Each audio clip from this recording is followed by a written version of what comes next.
Hey everybody, Sean here, and I'm going to take you through a tasting of the 2014 Contratto Millesimato Pa Dosé sparkling wine that you have in the December 2021 Somm Wine Club box.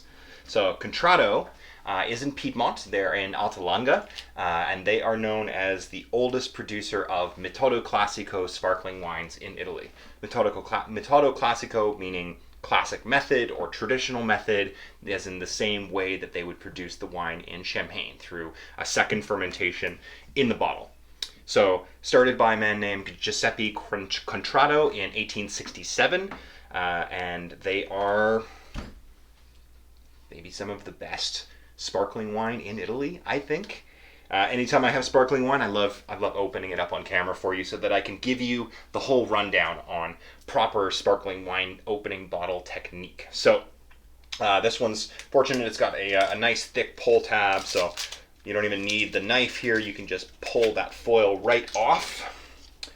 And then, if you've watched any of the videos where I opened sparkling wine before, what you want to remember is that this is like a grenade. So once you pull that pin on the side there, you don't take your thumb off the top, because you never know what has happened to the bottle before.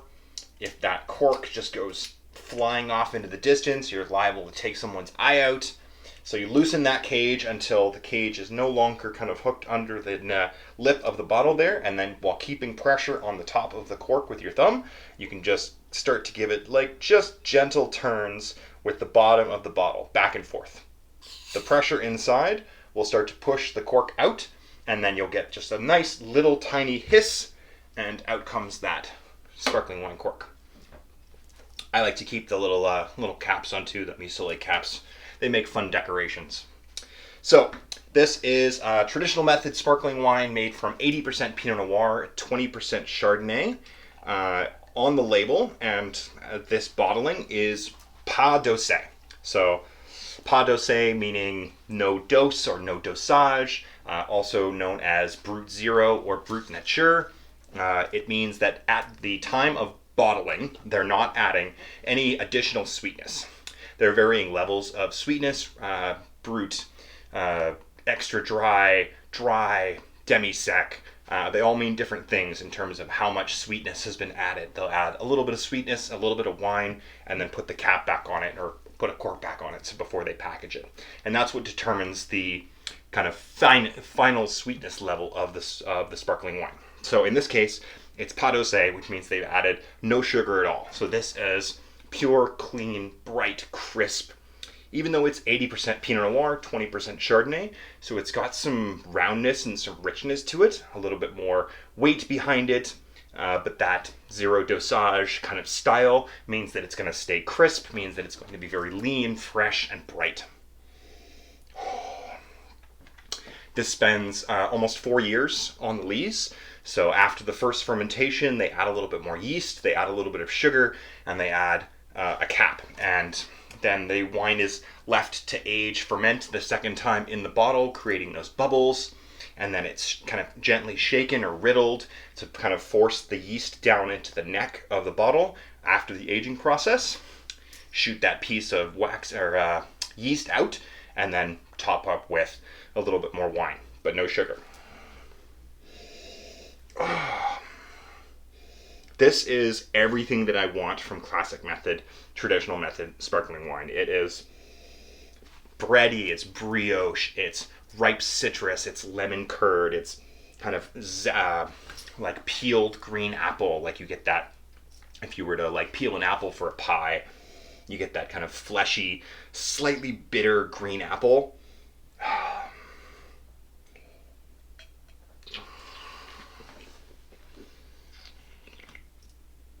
The bubbles are fine, they're elegant, they have some creaminess to them. The mousse fills out your mouth really nicely. You'll notice that I'm serving it in a white wine glass instead of into a flute. I really don't like drinking sparkling wine in flutes. I find that it's hard to get your nose actually into the glass to be able to smell anything or taste anything. It does preserve the bubbles, which is why people would want to drink it out of a flute if they want to keep that bubble. Totally fine if that's what you like. I just want to get my nose in there, and I really want to be able to smell and experience the wine. And a small white wine glass, you're still getting the bubbles, you're just not getting as much of them.